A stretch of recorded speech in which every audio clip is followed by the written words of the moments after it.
les comentábamos al inicio del programa, en la Comisión de Hacienda del Senado ayer terminaron las audiencias, pero solamente por esta semana, de los economistas, abogados, representantes gremiales que fueron a exponer su análisis en torno a la ley de reconstrucción. Se van a estar retomando la próxima semana con nuevas citaciones.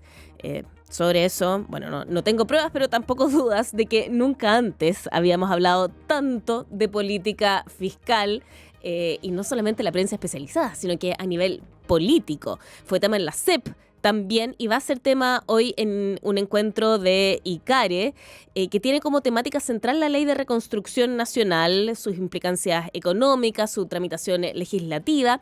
Y nuestra próxima invitada será una de las participantes del encuentro, Heidi Berner, ex subsecretaria de Hacienda. Volvemos a tenerla aquí, Heidi, esta vez como economista y ex subsecretaria, no con el sombrero de subsecretaria. ¿Cómo está? Hola, buenos días. Muchas gracias por la invitación, Gabriela, y saludar a todos los auditores y auditoras hoy. Heidi, el Consejo Fiscal Autónomo advirtió que los costos fiscales de la ley se iban a estar materializando desde el primer año. Eso es parte también de lo que refleja el informe financiero del proyecto.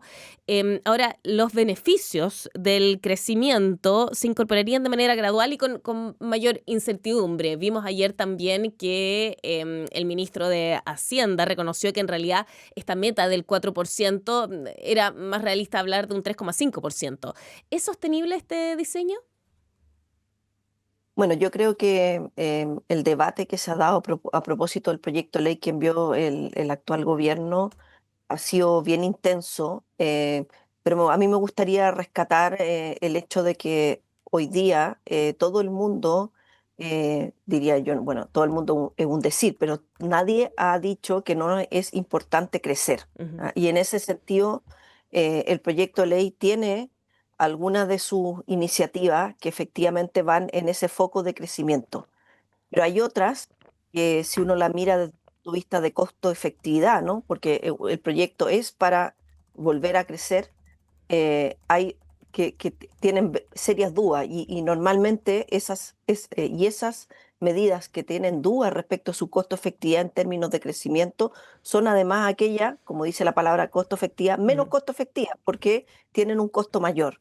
Y eso significa que en la práctica son aquellas alertas que levanta el CFA, pero Ujú. también varias personas que fueron a la audiencia, que focalicemos el proyecto en aquello que realmente nos va a generar mayor crecimiento y aquellas cosas que son de alto costo y no tienen tanta certeza de que van a impactar en mayores tasas de crecimiento, dejémosla a un lado, tengamos otros momentos para discutir, a lo mejor en un proyecto de ley distinto. Y yo tomaría eso Mm. como central, porque creo que tenemos que, hay harto consenso que aquí hay dos objetivos. Uno que es crecer, pero el segundo es tener sostenibilidad fiscal. Sí. Eh, por- Porque si no logramos esa sostenibilidad fiscal, lo que va a ocurrir en la práctica es que va a haber un mayor nivel de deuda, que es la segunda parte de la meta, ¿no es cierto? Por un lado tenemos una meta de balance estructural que, como se señaló ayer, en vez de terminar hacia un balance, va a terminar en un menos 1,5% del PIB, pero por otro lado tenemos la segunda meta, que es la de mantener la deuda en no más de un 45% del PIB. Y eso es lo que hay muchas dudas, Mm. porque efectivamente los ingresos que se reportaría este aumento de crecimiento son inciertos, pero por otro lado los costos que trae el proyecto son totalmente ciertos, como es Mm. la baja de impuesto primera categoría, la reintegración, entre otros. Sí, ahora yo entiendo que hay un debate técnico, pero se ha notado bastante también la sensibilidad política a la hora de analizar cuáles son las medidas que son más o menos costo eficientes. Y ahí hay una gran diferencia cuando uno ve las distintas sensibilidades de los economistas a la hora de hablar del crédito laboral o el incentivo Sí. tributario para poder mantener, incentivar el empleo. Desde el área más cercana al oficialismo, economistas que tal vez se identifican más con la derecha. Se ha dicho de que esta es una buena manera en realidad de proteger el empleo, que no podemos dejar de proteger el empleo, no solamente incentivar la contratación. Y por el lado de los economistas que tienen una mayor sensibilidad de izquierda o de la oposición en general, se ha dicho que es una medida que es tremendamente costosa versus el impacto que tiene en crecimiento. ¿Cómo se explica que una medida así se note tanto la política en ella? Mira, yo la verdad es que no he estado mirando toda la audiencia, evidentemente, porque no me dedico a estar Son sentada aquí, muchísimas.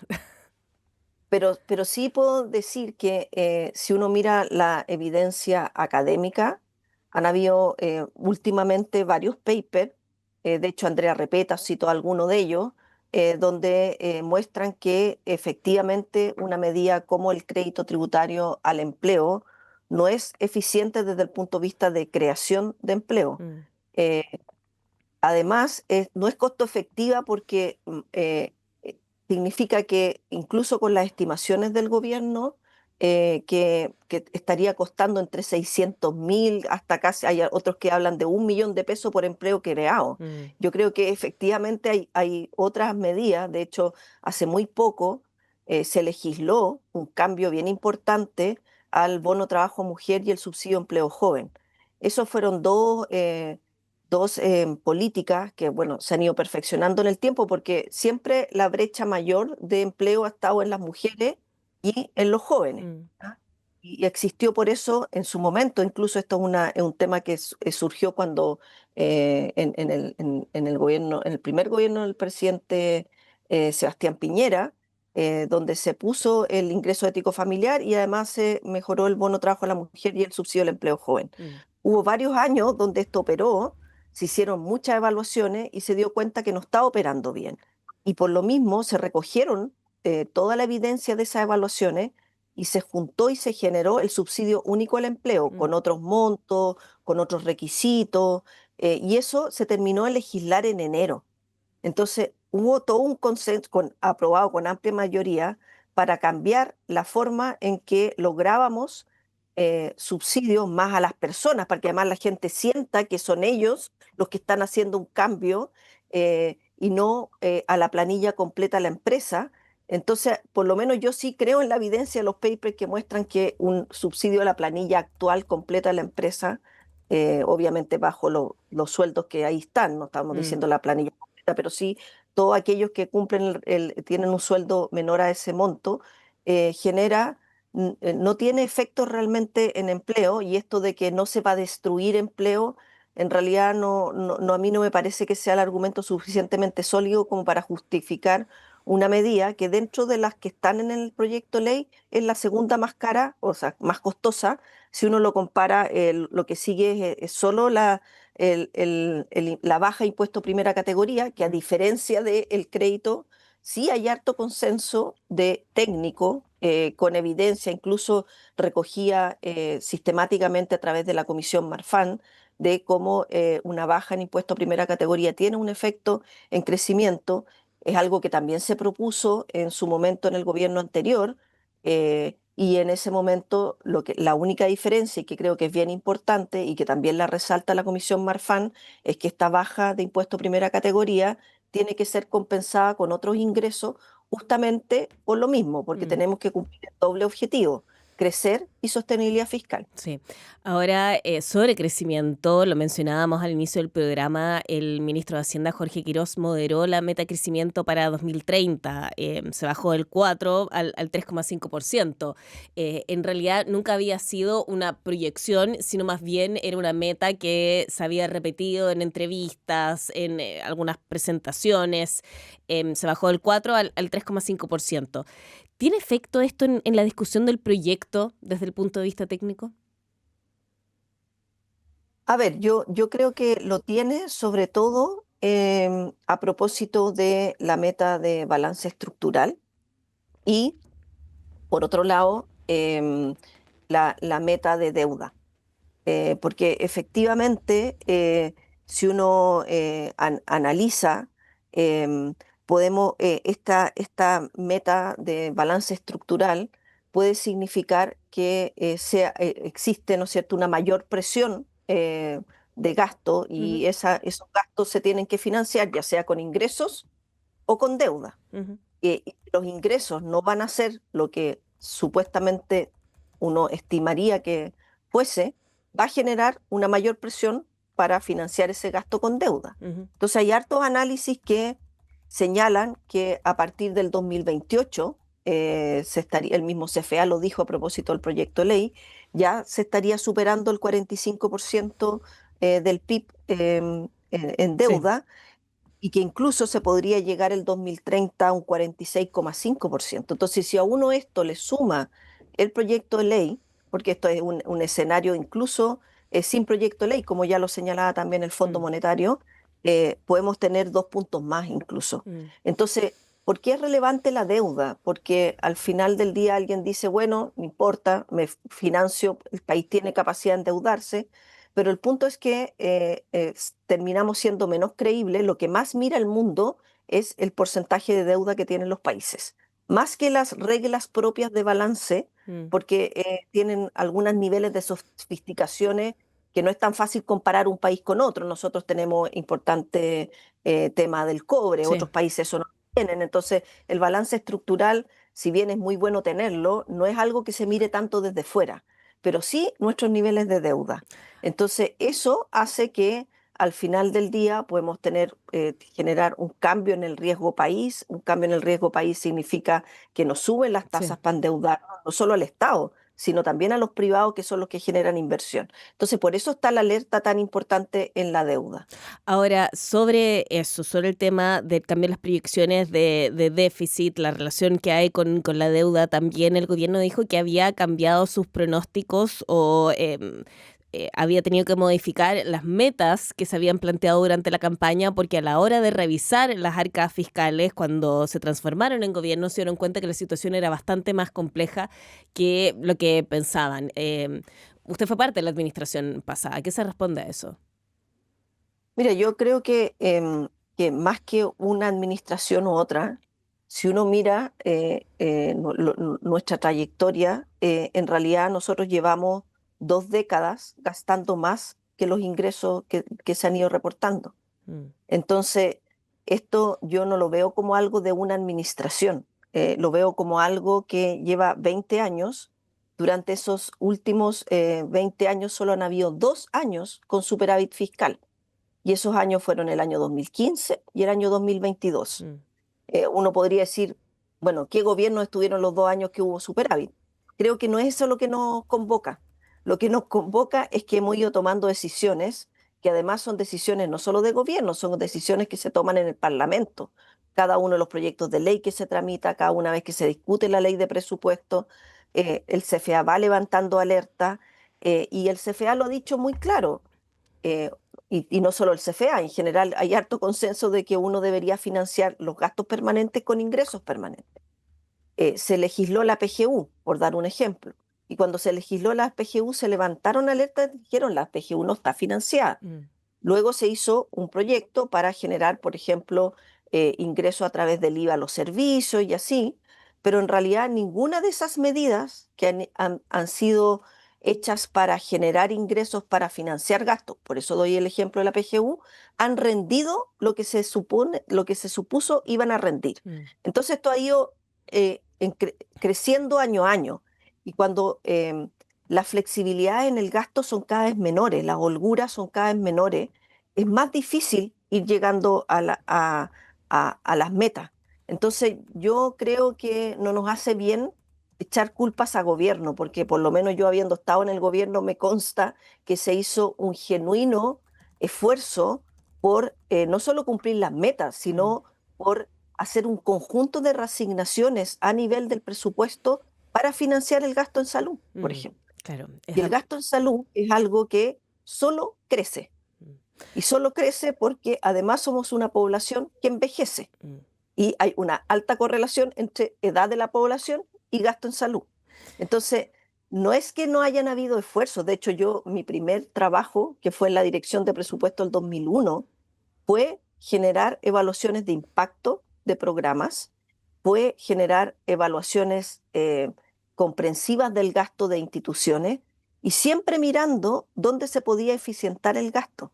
Pero eficientar el gasto hoy no es para necesariamente gastar menos, sino que como hay pocas holguras, cada eficiencia que se logra se termina yendo a donde hay mayor necesidad. Mm.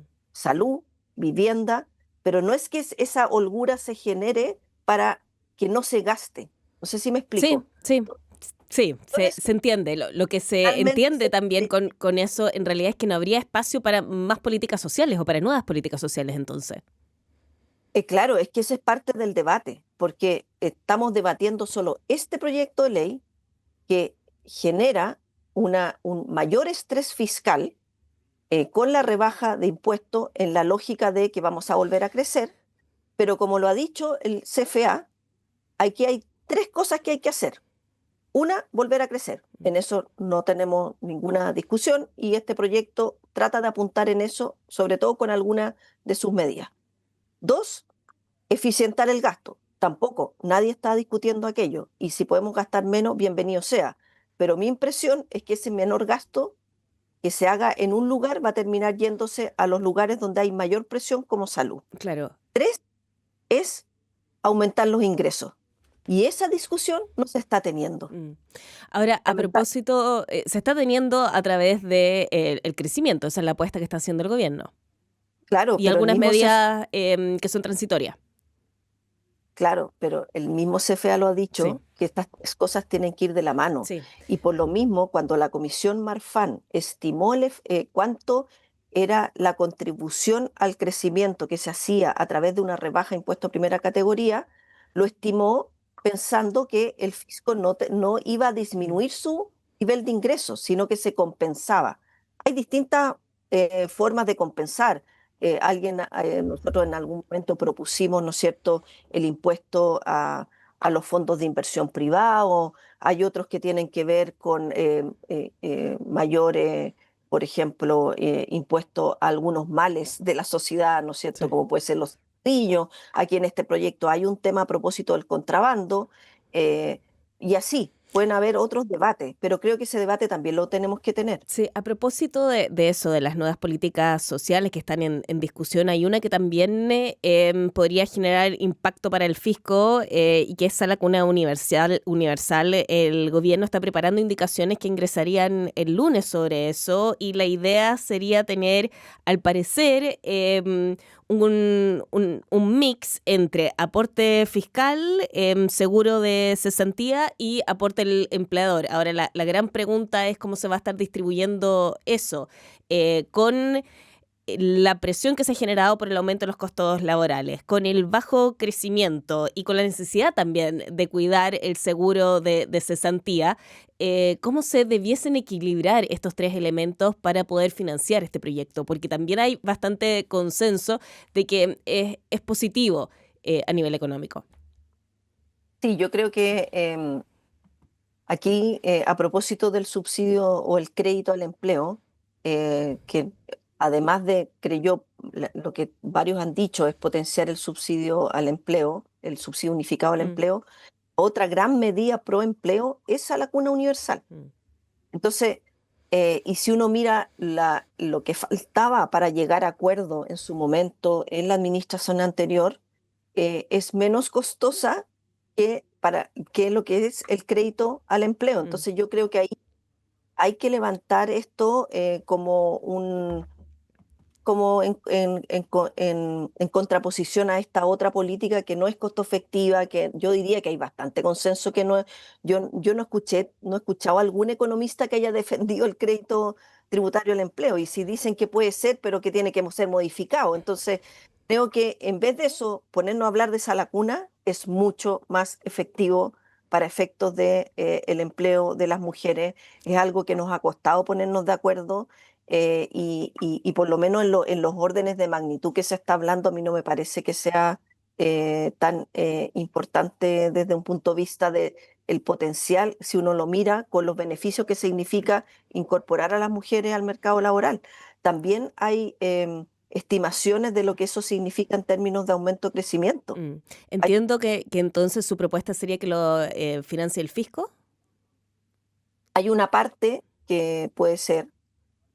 Hay otra parte que efectivamente es con el subsidio de cesantía. Mm, Hay que buscar fórmulas. sí. Obviamente no puede ser todo el fisco porque volvemos sino a lo mismo que estamos hablando antes respecto de cómo logramos esa sostenibilidad fiscal. Mm, Pero si uno mira desde un punto de vista de la costo efectividad de la política, sin lugar a dudas, a la cuna es mucho más costo efectiva, no solo desde un punto de vista de los niños, sino que también desde un punto de vista de la mujer y la posibilidad de ingresar al mercado laboral. sí. Estamos conversando con la ex subsecretaria de Hacienda, Heidi Berner. Hemos estado conversando sobre la ley de reconstrucción nacional que tuvo en estos últimos 3 días una verdadera maratón de audiencias. Van a continuar la próxima semana, pero esta semana también hizo noticia la ley que permitía levantar o que buscaba permitir levantar el secreto bancario sin tener una orden judicial. Eso se rechazó, fue a comisión mixta. El ministro de Hacienda ha dicho que su cartera va a preparar una propuesta para ver de qué manera este levantamiento se puede hacer más eficiente, pero resguardando también los derechos. ¿Cómo ve usted este debate? ¿Cómo se podría preparar una propuesta para poder hacer más expeditas las investigaciones, considerando también los destapes de casos como la Operación Tokio que tuvimos esta semana? Sí, mira, a mí me llama un poco la atención el sentido de cuál podría ser una contrapropuesta, porque si uno cree en las políticas públicas basadas en evidencia, y la evidencia, ¿no es cierto?, está a partir de estudios, pero también de conocer las mejores prácticas de países, ¿no? Mm, Nosotros somos parte de la OECD, somos parte de distintos ámbitos de CAFILAT, que es como los que se dedican al lavado de activos, a mirar qué ocurre en los distintos países. Y en realidad, el único país que no tiene alzamiento secreto bancario en sede administrativa para el análisis financiero, que es lo que hace la UAF. mm, La UAF no investiga penalmente, no es un persecutor penal como lo es el Ministerio mm, Público. La UAF lo que hace es prevenir el lavado de activos y el financiamiento del terrorismo. Entonces, ¿qué hace el proyecto de ley de inteligencia económica? Amplía el objeto de la UAF, ya no solo al lavado de activos y financiamiento del terrorismo, sino a análisis que busquen la ruta del dinero del crimen organizado. ujú, Estos análisis requiere mayor agilidad, y agilidad significa ponernos a la par del resto de los países, mm, ¿ya? Porque los únicos que no lo tienen es Chile y Australia. Australia tiene un sistema distinto. Entonces, estamos solos en esto. mm. Entonces, estamos solos en que nuestras unidades de análisis financiero tienen que pedir una orden al juez, que es en este caso la Corte de Apelaciones de Santiago, para poder levantar el secreto bancario, no para perseguir penalmente, sino para hacer análisis Mm, de inteligencia. mm. Dicho eso, además en el proyecto de ley nosotros lo ingresamos en mayo del 2023, Sí. o sea, no estamos hablando de que aquí no ha habido debate, estamos hablando de mayo del 2023, hoy día estamos en 2026. En esos 3 años, pero a mí me consta, por lo menos hasta el 11 de marzo del 2026, hubo mucho debate y el proyecto de ley original que se envió, que era ponernos a la par del resto de los países, era que a todo evento la UAF podía acceder a información del secreto bancario. Después, con todo el debate, lo que se hizo fue perfeccionar eso y decir, mira, va a seguir siendo la regla general que la UAF para pedir un lanzamiento de secreto bancario que se basa en un reporte de operación sospechosa. Entonces, esta idea de que vamos a salir a cazar para buscar las cuentas corrientes de las personas no existe, Mm, porque tiene que haber un reporte de operación sospechosa. ¿Quienes emiten esos reportes de operación sospechosa? Son los sujetos obligados. mm, Un sujeto obligado son los bancos. Otro sujeto obligado, para dar un ejemplo, son las sí. compraventas de autos. Entonces, ¿qué se cambió? Dijimos, regla general, siempre se va al juez, pero hay 3 excepciones. Cuando ese arroz, esa reporte de operación sospechosa viene de un banco, la UAF puede pedir a cualquier banco información de esa misma persona. ¿Por qué? Porque ya el banco te alertó que hay un problema. Sí. Eh, Segunda vez es de un funcionario público, y porque ahí puede haber también cohecho, etcétera. Y el tercero si es una empresa, o sea, una personalidad jurídica. claro. Y eso está bastante acotado, y también hay muchos controles. El director de la UAF llega a no tener un adecuado uso de esta información, le caen las penas del infierno, de verdad se los digo. Heidi Berner, ex subsecretaria de Hacienda, lamentablemente nos quedamos sin tiempo para hablar de plataformas de apuesta, de todo el debate que se ha generado también, así que vamos a tener que invitarla para la próxima ocasión para poder hablar más extendido. Que esté muy bien y mucho éxito en el encuentro de ICARE de hoy en la tarde. Y muchas gracias por la invitación y por supuesto, apuesta en línea es un tema que hay que regular. Exactamente. Vamos a estar revisando ese tema también en los próximos programas. Muchas gracias. Ok, buenos días.